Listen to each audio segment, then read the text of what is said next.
tema interessantíssimo, que eu gostei demais. Porque veio uma inspiração assim na minha cabeça, sabe? Mentira. É o meu amigo querido que sempre me coloca para estudar e para refletir. Olha que tema bonito. A força de reerguer. 2 pontos. Transformando feridas em propósito. Olha que tema, gente. E aqui, olha que frase belíssima para refletirmos. Os sofrimentos da vida são provas ou expiações e servem para o nosso progresso, para alavancar o nosso progresso, para promover uma ascensão rumo a Deus. Vamos lembrar o capítulo 20, porque entra aqui, casa aqui conosco. Quando Jesus pronunciou a divina palavra amor, os povos estremeceram. E os ébrios, ébrios de esperança, desceram ao circo. E ali deram as suas vidas por amor de Jesus. O Evangelho segundo o Espiritismo. Então, transformando as nossas quedas, as nossas, vamos falar assim, a gente baixa o padrão vibratório, é um momento de soerguimento, que é uma palavra também que tem no Evangelho. Então, os sofrimentos da vida, como eu comentava com Eurípides, toda prova é uma expiação, mas nem toda expiação é uma prova. Isso está no Evangelho segundo o Espiritismo, e comentávamos então a respeito do Espírito quando expia no próprio corpo as ações praticadas. Ações muitas vezes equivocadas, levadas aí a um déficit, né? Dentro do corpo. Por exemplo, aí eu comentando com ele, o menino Marcel, menino de número 4, está lá no livro Céu e Inferno. Ele tinha o corpo todo contorcido, mas bem contorcido mesmo. E isso lhe causava muitas dores acerbas assim. E para que, quando internado no hospital, que ele não incomodasse os outros com seus gritos, ele tomava cada vez mais doses altas de medicamento. Por quê? Porque ele disse, eu não quero incomodar as pessoas com a minha dor. Então, o momento da expiação, o momento da prova, é um momento altamente reflexivo para o espírito. É uma oportunidade bendita. E aquele que assim o faz, aquele que assim o consegue, ele avança. Velhinho, mas é muito difícil. É preciso alimentar a alma de esperança, de força. Porque essa força para reerguer, ela tem o seu nascituro, a sua gênese, na esperança. Querida! Eu achei que você não vinha. Eu já tinha anotado seu nome ali, faltosa. Não. Seja bem-vinda. Então, o momento, essa força aqui, como nós estávamos comentando, ela tem a sua gênese na esperança que alimenta a alma, que traz a força. A fé sempre operante, uma fé viva, que é aquela fé que Jesus sempre preconizava, né? A fé viva. É como quando Jesus lembrou a mulher do poço, quando ele chega e pede água. Ela falou, como podes tu, sendo judeu, pedir água para mim, que sou samaritana, que não comungo dos teus ensinamentos? E ele disse, olha, entre todas as palavras da resposta, olha, se você beber desta água, nunca mais terá sede. Ponto, né, minha amiga? Falar o quê?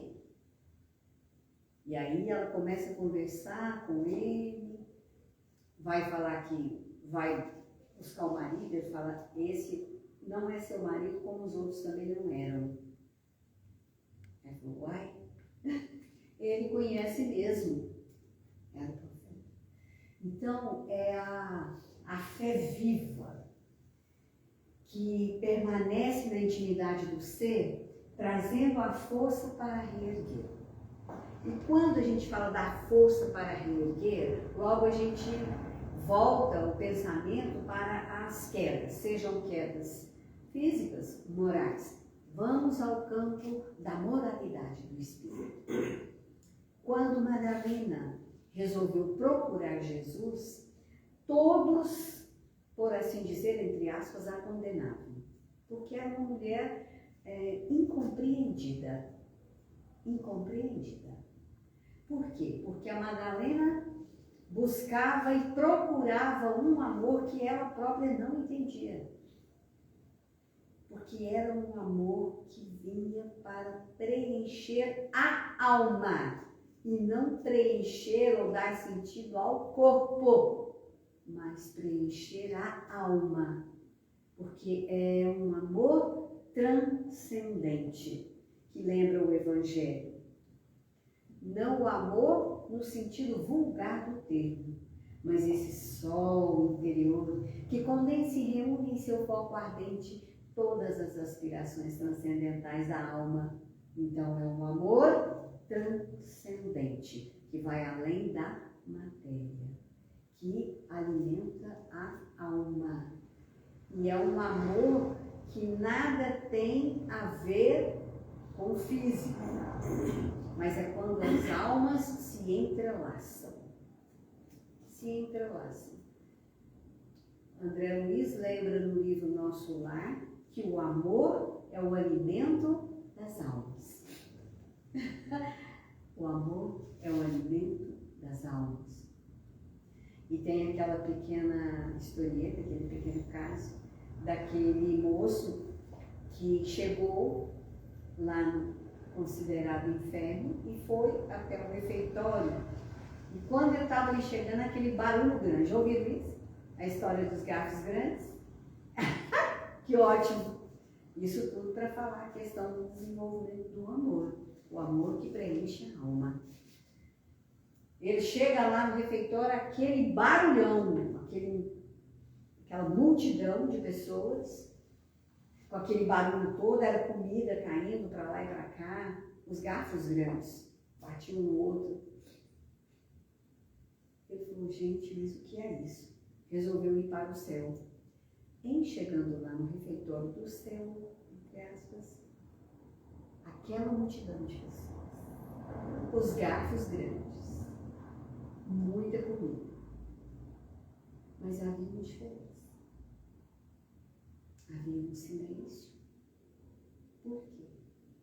Porque eu, sentada aqui, com o meu garfo grande, eu não me alimentava, eu alimentava o Eurípides. Entendeu? Porque o garfo era grande. O Eurípides alimentava o outro. E aquela fraternidade, aquele amor ali. É interessante. Então é o amor que realmente nos dá essa base, essa sustentação. Então nós fomos buscar em Emmanuel o auxílio para nós entendermos como ocorrerá essa transformação dessas nossas feridas em propósito de vida, o porquê, o motivo que, vamos falar assim, o móvel da nossa existência. O que te move?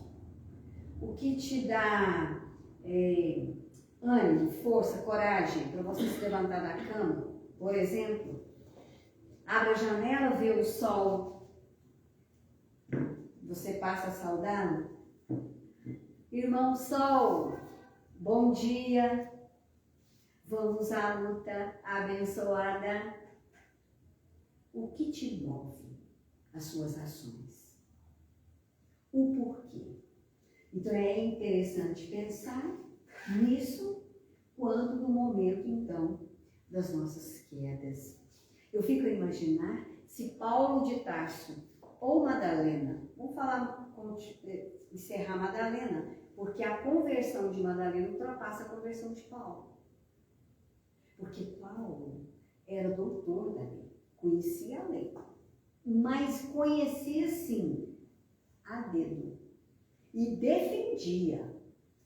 Paulo defendia a lei mosaica assim, com unhas e dentes. Até um comentário fala, se ele faz assim, age assim com a lei mosaica, que dirá quando eu conhecer Jesus? Paulo conhecia a letra, mas não conhecia o amor. Madalena conhecia o amor, mas não sabia como, onde ele estava. Então, a existência de Madalena, ela ficou cercada disso, desse anseio profundo da alma. Então, quando ela buscou Jesus, que ela chegou na casa de Simão, onde Jesus estava, uma multidão, e essa multidão muitas vezes não deixava ninguém se aproximar do Cristo. Mas quando ela chegou à porta, e Jesus a viu, e os seus olhares se cruzaram, indispensáveis foram todas as palavras. Eles conversaram pelo pensamento. E ali ele sabia, porque ele já conhecia Maria. Maria que ele não conhecia. Agora Paulo, ele sabia da letra, mas haveria de passar. Imaginemos nós, se Paulo, ao conhecer Jesus, permanecesse na queda e não transformasse as feridas em propósito de vida. Porque literalmente Paulo caiu do cavalo às portas de Damasco. Onde ele estava indo? Estava indo em busca de Ananias e perseguindo o próprio Cristo. Principalmente Ananias, que fora o pivô da conversão de Abigail, sua noiva. Mas o que nós esquecemos é que cada um de nós haveremos de ter esse momento. E a gente fica a imaginar, eu terei a força para me reerguer em nome do Cristo, por amor a Jesus, por amor à causa, à casa, enfim. E promover essa transformação. Fazer de tudo aquilo que antes fazia, agora um propósito de vida. Uma coisa é errar, outra é permanecer no erro. O erro traz lições importantíssimas. Traz. Para aquele que tem a consciência desperta, o erro contribui. Quando você tem o propósito de mudança, de transformação. Eu cometi determinada ação, não foi boa, não deu certo, vou refazer, vou me reerguer, vou reavaliar, porque o que é que apresenta a reencarnação? O que representa a reencarnação para o espírito? Oportunidade de transformação de antigas feridas. Nós estamos aqui em busca de um aprimoramento, de uma renovação. Antes praticávamos atos violentos, atos inconscientes. Basta que nós passemos a nos lembrar da historicidade da humanidade. Quando do início da humanidade, o homem das cavernas, o que ele fazia? Ele apenas se protegia das intempéries, dos seus inimigos, e buscava comida, apenas. Mas de lá para cá, o quanto nós já evoluímos, porque Deus nos deu o incessante desejo de melhorar, aperfeiçoar. Olha o quanto nós já crescemos. Agora nós já estamos inventando uma inteligência artificial, que é um assunto para grupos de estudo, não para palestras, né? Palestras em um pequeno tempo. É um assunto a se conversar. Mas aqui o nosso assunto é uma transformação, é uma mudança de paradigma, vamos falar assim, sair do erro e continuar pela linha reta. Porque Jesus disse para nós assim: se os teus olhos forem bons, todo o teu corpo terá luz. Se os teus passos são dúbios, boa noite, você não sabe para onde vai. Se por este caminho, se por este caminho. Então, é o poder de decisão. E essa lição de Emmanuel, de levantar e seguir, frequentemente associada ao livro Levantar e Seguir, tem um livro com esse título, ensina que a verdadeira fé e renovação espiritual envolvem ação e movimento. Então é uma mudança, é uma rotatória, um reaver, um reavaliar, né? Uma transformação. Envolve ação e movimento. Eu preciso fazer algo para que eu possa promover essa transformação e não permanecer caído. E os caídos, por exemplo, o samaritano, a parábola do samaritano, ele fala daquele moço que saiu de Jerusalém para Jericó, caiu no meio do caminho, foi assaltado pelos ladrões, machucado, ficou por ali. Aí vem o sacerdote, vem o levita, ninguém faz nada, e aí vem o bom samaritano, que desce do cavalo, vai auxiliá-lo, vai dar ali os primeiros socorros, coloca o moço no burrico, leva até a estalagem, pede ajuda, diz ali que pode gastar o que for necessário com ele, que depois na volta ele reaveria. E aí vem o mundo e fala assim que a gente tem os caídos moralmente. Onde? Dentro da nossa casa. Dentro da casa espírita, o companheiro que caiu. E para que nós possamos auxiliá-lo, primeiramente, não usar da reprovação. Por que caístes, se sabíeis a verdade? Pode até ser que sabia, mas não tinha consciência, uma consciência desperta. Então aqui ele diz que essa renovação espiritual envolve ação e movimento, não apenas passividade e contemplação. Eu gostaria muito de mudar, de renovar. Eu gostaria muito de me reerguer, aprender com meus erros. Mas para isso não procuro agir, não promovo esse movimento. Eu fico numa ação contemplativa, passiva.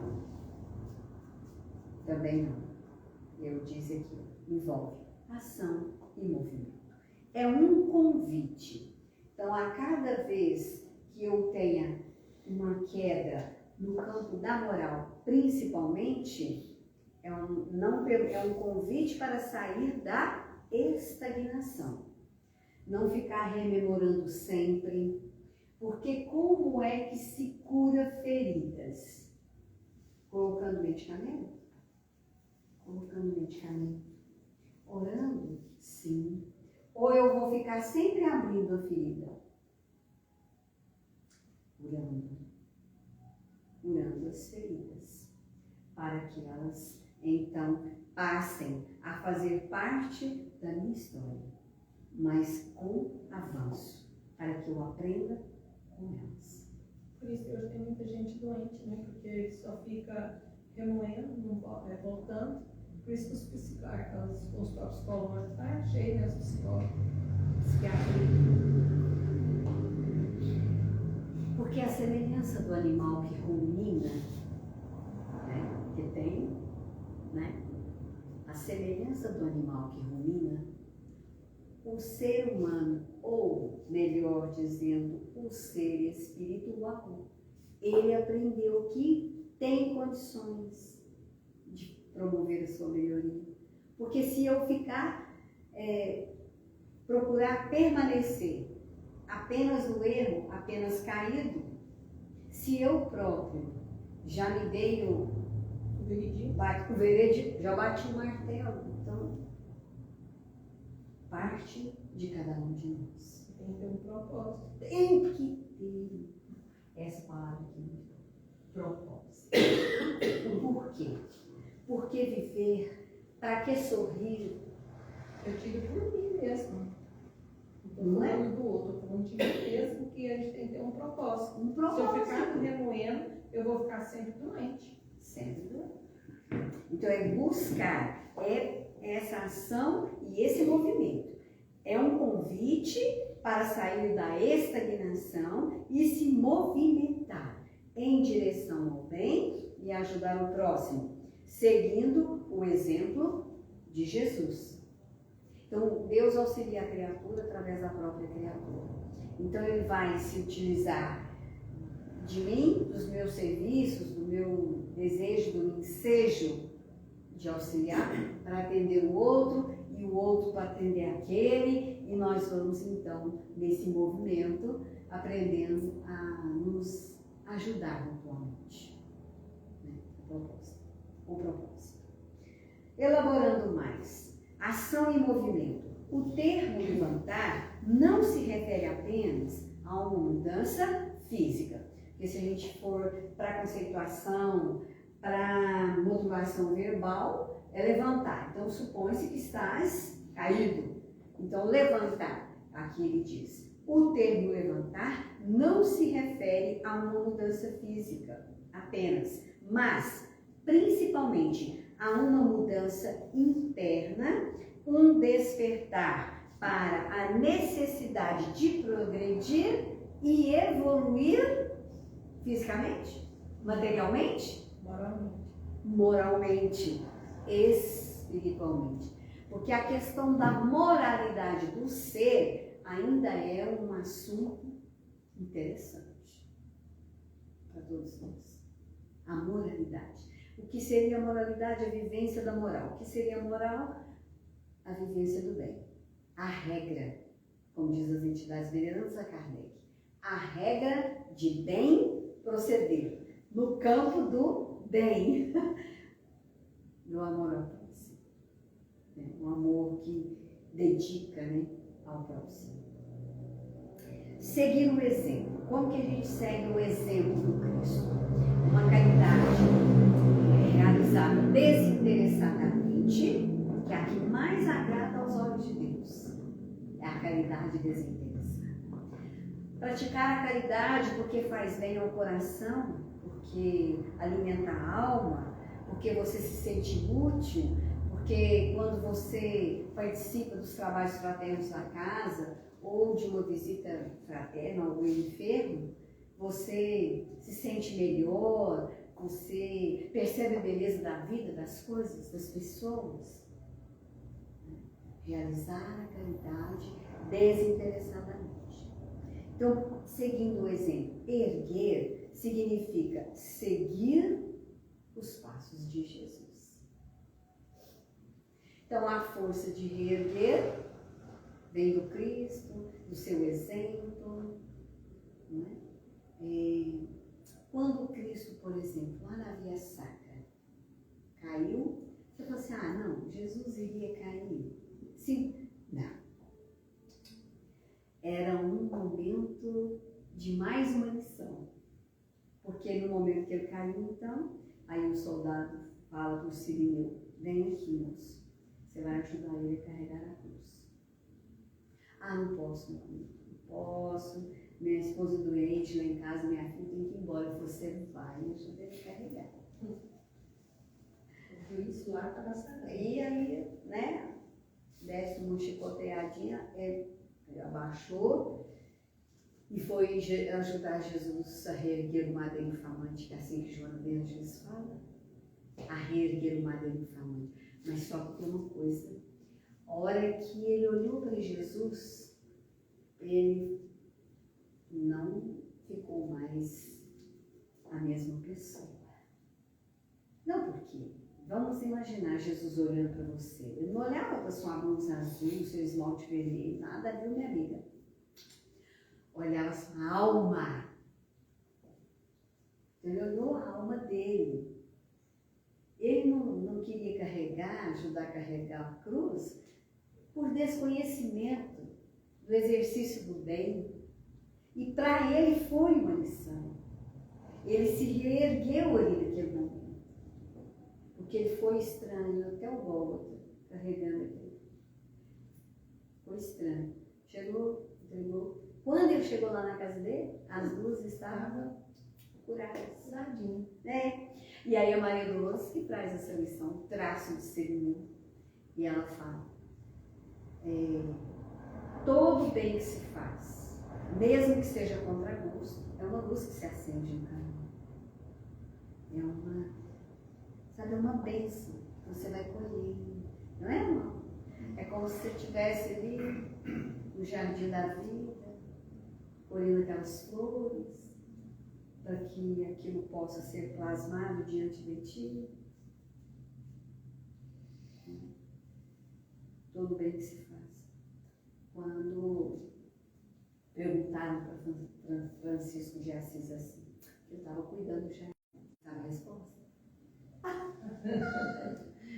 Vou contar. Jardim? Continuaria cuidando do Jardim. Né? Amiga minha. Então, para, não é? Poder plasmar. Porque todo o bem que nós fazemos, desinteressadamente, pelo prazer de servir, por achar bom fazer o bem, aquilo retorna para nós como bênçãos de luz. E é o que nós vamos plasmando em torno de nós, gerando essa ambiência de paz, de serenidade, de entendimento.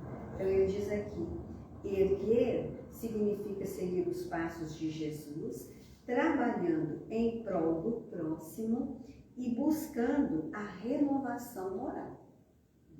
Essa mudança de pensamento mesmo. E voltar o pensamento para o bem. Porque muitos de nós outros, estão a se esquecerem do bem, da prática do bem.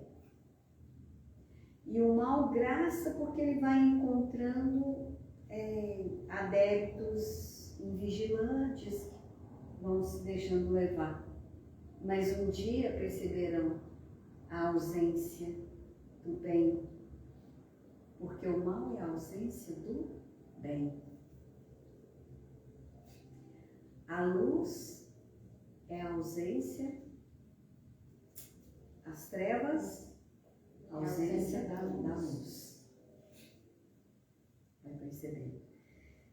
Então é buscando essa renovação moral, esquecendo as próprias dificuldades e incentivando a melhora dos outros. Porque uma vez que a gente procura agir no campo do bem, da honestidade, do trabalho realmente feito com devotamento, com dedicação, as pessoas vão percebendo, realmente minha amiga tem responsabilidade com aquilo que ela fala, com o que ela faz, com o exemplo que ela dá. Nós estamos a todo tempo exemplificando. Nós estamos a todo momento incentivando, influenciando pessoas, não estamos?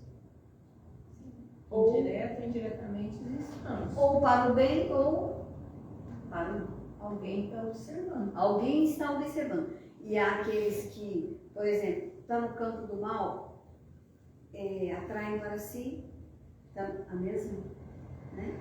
Isso é lei da vida. Nós atraímos para o nosso concurso aquilo que nós pensamos, sentimos e agimos. Isso é da vida, né? Da lei. Então, as lições do Evangelho. Emmanuel, através de Chico Xavier, usa exemplos do Evangelho. Por exemplo, como a cura do paralítico por Jesus, para ilustrar a importância de se levantar e seguir o caminho da transformação. Porque tem o cego de Jericó que estava no caminho a gritar, e os discípulos falavam para ele, fala mais baixo, não grita. Aí eu gritava mais alto, eu gritava mais alto. Então foi quando Jesus falou, traz ele aqui. É o ceguinho que você está falando, né? É. O ceguinho, a história do ceguinho é muito boa mesmo. Aí Jesus, meus discípulos, meu Deus, né? Mas ele falou, Eu acho que o anjo da guarda do ceguinho falou assim, grita mais alto. grita mais alto, que ele vai te escutar, né? E aí Jesus... Mas o próprio fato dele gritar mais alto, porque você pensa, Jesus sabia que ele estava lá atrás. Mas o próprio fato dele gritar mais alto, isso é para a gente perceber a disposição íntima do ser. O quanto você tem de ensejo mesmo, de vontade de melhorar. Isso é perceptível e Jesus sabia disso. Então, quando ele chega, aí Jesus fala para ele, o que você quer? O que queres que eu te faça? Ele fala, Senhor, eu quero ver. Naquela resposta, Jesus percebeu que ele não queria ver o Euripides. Ele não queria ver você. Ele queria ver além da matéria. Ele queria ver as verdades espirituais. E Jesus percebeu. Tanto que é ele, né, que primeiro, porque tem esse do caminho, o cego de Jericó, estava ali no caminho, tem aquele que Jesus usou cuspe e a terrinha lá, fez o barrinho, colocou, tal, precisou de um recurso, médium de efeito físico, precisou de um recurso, barrinho. Estás vendo agora? Eu estou vendo árvores que andam. E Jesus novamente faz o trabalho. E agora, vejo homens. Então, assim, tudo aquele esforço de melhoria, gente. É preciso que nós tenhamos esse esforço de melhoria. Essa vontade, esse querer de dar o passo seguinte. Seguir os exemplos do mestre, como diz Emmanuel. Então, o conceito é sempre essa transformação. Não é se deter numa queda.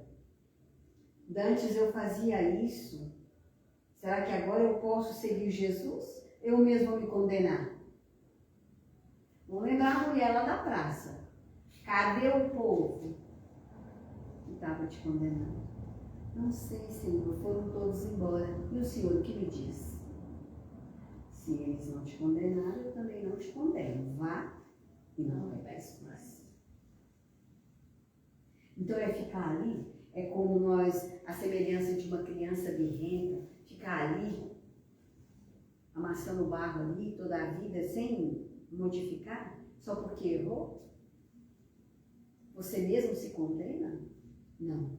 Levanta a cabeça, busca Jesus, perdoe-se. Peça perdão e segue. E não peques mais. Aprender. Abate a poeira e vamos. Não é? Nós somos muito importantes para Deus, enquanto seus filhos. Então aqui ele diz as obras de caridade. O conceito de erguer também inclui a prática da caridade e o auxílio aos necessitados, seja material ou espiritualmente falando, com a finalidade de impulsionar a ascensão espiritual de todos.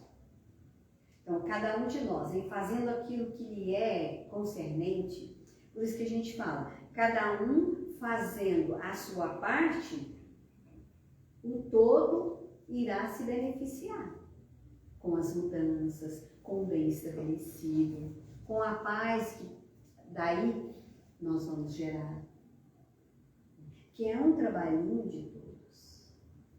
É necessário que assim seja, porque Deus, quando nos criou, Ele nos criou como seres gregários, para viverem em sociedade, para viverem juntos, auxiliando uns aos outros, compreendendo as fragilidades uns dos outros.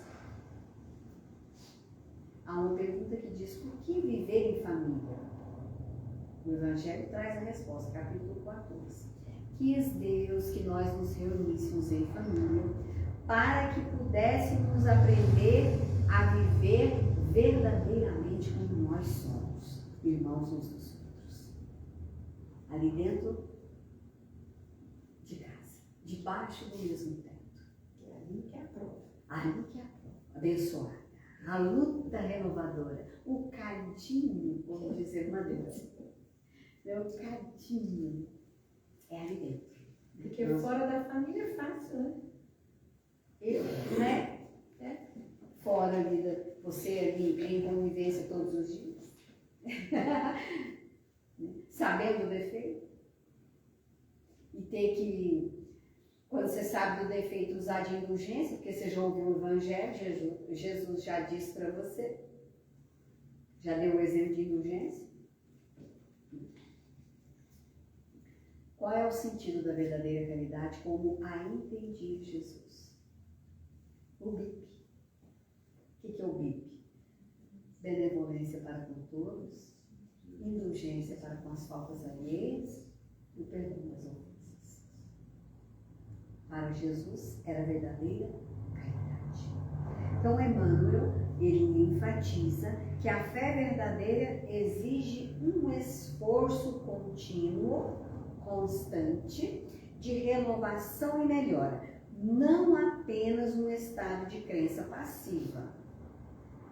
Porque você crê no Espiritismo? Ah, porque sim. Porque a minha amiga acredita, porque meu amigo acredita. A crença, ela deve trazer a fé raciocinada, como diz Allan Kardec, nas primeiras páginas do Evangelho segundo o Espiritismo. Fé inabalável é aquela que pode encarar a razão face a face, em qualquer época da humanidade. Trabalhar a razão, saber em que se crê, porque se crê, e quais os benefícios que esse acreditar traz para a minha vida. Uma vez que eu creio. Perguntaram, de volta que contava isso, perguntaram para ele certa vez se tinha fé. Ele falou, não tenho fé, eu sei. Saber é mais que crer. É saber, é ter a certeza, é todo um envolvimento. Saber em que se crê. Ter aquela confiança irrestrita na bondade do Pai. Ele diz aqui, é uma fé verdadeira que exige um esforço constante de renovação e melhora. Em resumo, a lição de levantar e erguer de Emmanuel é um chamado à ação, a essa movimentação em torno das questões que envolvem o espírito, porque essa força que para reerguer não é física, é moral. E a transformação dessas feridas em propósito é uma mudança de rumo.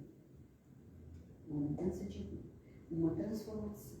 Então ele fala que é um chamado à ação, à transformação e ao movimento em direção ao bem, seguindo o exemplo de Jesus e buscando a evolução espiritual continuadamente. Continuadamente. E para que encerremos aqui, antes da nossa mensagem final, aqui também, neste livro, quando ele estuda o Evangelho de Marcos, Emmanuel, que tem essa lição de levantar e seguir, traz para a gente as novas informações.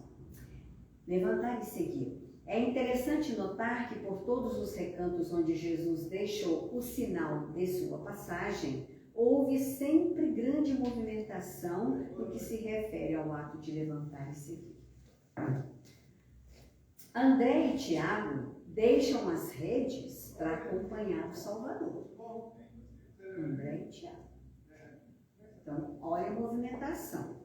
Mateus, porque quando Jesus convida Pedro e seu irmão, que eram pescadores, ele fala para Pedro, queres vir comigo para seres pescador de almas? Falou para Mateus Levi, quando ele procurou lá na corregedoria. Que fazes tu, Levi? Ele falou, recolho os bens devidos a Herodes. Jesus fala para ele, queres vir comigo recolher os bens dos céus? Diferente. Movimento, ação, progresso, melhoria. Né? Então, olha, Mateus levanta-se para seguiu. Agiu, movimentou-se. Lázaro atende-lhe ao chamado e levanta-se do sepulcro. Todos conhecem a história de Lázaro.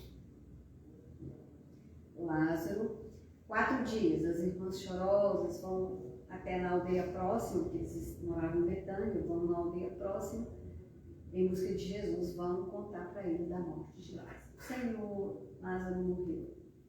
E chora, Jesus até no primeiro momento chora com elas, e depois disse para eles, Lázaro não morreu, Lázaro dorme. Senhor, já há 4 dias, já cheira mal. E Jesus saiu correndo, porque sabia todo o processo que envolvia Lázaro. Lázaro passava por um processo de catalepsia, que era uma morte aparente, que tinha características mesmo de uma morte, mas era aparente, que os últimos liames do espírito não foram cortados. Então Jesus ainda demorou para ele até lá. Mas ele vai. Porque tudo é um processo, sabe, meus amores? Tudo é um processo. E aquilo deve ser cumprido. Porque Lázaro, ele também tinha um processo de depressão. Esse processo de depressão de Lázaro talvez fosse essa passagem pelo sepulcro, esses instantes de morte aparente, porque depois que Jesus então vai até lá, como ele está dizendo aqui, Lázaro atende-lhe ao chamado e levanta-se do sepulcro, porque aí Jesus vai, e aproveitando algumas pessoas ali próximas, diz, retirai a pedra. Quando eles retiraram, ele disse, Lázaro, vem para fora. Isso não tem explicação espiritual. Quando Lázaro sai, ele diz, desatai e deixai-o ir. E depois desse processo, Lázaro se renovou, encontrou o propósito de vida e foi divulgar o Evangelho de Cristo. Está lá no livro Lázaro Redivivo. Então, ele atende o chamado e levanta-se do sepulcro. Em dolorosas peregrinações e profundos esforços da vontade, Paulo de Tarso procura seguir o Mestre Divino entre açoites e sofrimentos, depois de se haver levantado às portas de Damasco. Viu? Como as informações vão se casando? Numerosos discípulos do Evangelho nos tempos apostólicos acordaram de sua noite de ilusões terrestres, assim como Madalena acordou da sua noite terrestre. Ergueram-se para o serviço da redenção e debandaram os testemunhos santificados no trabalho e no sacrifício. E depois Madalena foi promover a sua renovação, sair da casca que embrutece o ser para iluminar-se e foi cuidar dos leprosos. E só nos últimos instantes da sua existência que Madalena contrai a letra. Quando as manchas violáceas começaram a aparecer em seu corpo, ela fora envolvida. Jesus vem buscar e diz para ela, vem minha filha, você amou muito, vem te buscar. Isso constitui um acervo de lições muito claras ao espírito religioso dos últimos tempos. A maioria dos cristãos vai adotando em quase todos os seus trabalhos a lei do menor esforço. Muitos esperam pela visita pessoal de Jesus, no conforto das poltronas acolhedoras. Outros fazem preces por intermédio dos discos. Há os que desejam comprar a tranquilidade celeste com as espóculas generosas, como também os que, sem nenhum trabalho em si próprios, aguardam intervenções sobrenaturais dos mensageiros do Cristo pelo bem de estar na sua vida. Pergunta a ti mesmo, a pergunta para cada um de nós, se estamos seguindo Jesus ou apenas as normas do culto externo, do teu modo de filiação ao Evangelho. E isso é muito importante, porque levantar e renovar-se ainda é o nosso tema. A força de reerguer, transformando feridas em propósito. Foi uma alegria. Cadê a nossa música? Agora, podemos? Claro. Podemos? Né? Eu não ia me deixar de vir para não ouvir a música também. Eu já cantei aqui Espírito. Não estou lembrando. Na última. Ah, na última? Isso. Então vamos cantar outra. Né? Vamos cantar outra. Vamos cantar uma prece. Já ouviram aquela que fala da águia? Ela é horrorosa. Vamos cantar.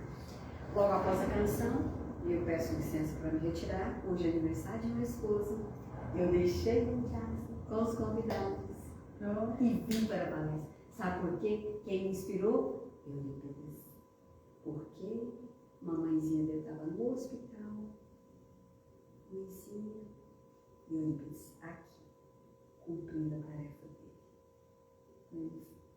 Me inspirou a ter forças, dizer, olha, fiquem à vontade, foi uma alegria, daqui a pouco eu estou de volta. Obrigada. Poderosa águia que há no alto do totem, dá-me tuas asas, me ensina a voar, cruzar os horizontes, vencer montes e mares, com a luz do saber, pela virtude de amar. Com tua força tamanha, urso, me ajude a derrubar as barreiras da vida que eu venha encontrar. E eu venho pedir, ó tió tartaruga, que o totem estás a sustentar. Dá-me tua certeza de um dia poder chegar ao ver-te nas asas da águia, na força do urso, em todas as coisas criadas por ti. Eleva minha alma, me faz tão perfeito, me leva a saber que estás dentro de mim. Ó Pai nosso que estás nos céus, santificado seja o teu nome em favor de todos. Ó Pai nosso que estás nos céus, santificado seja o teu nome em favor de todos nós.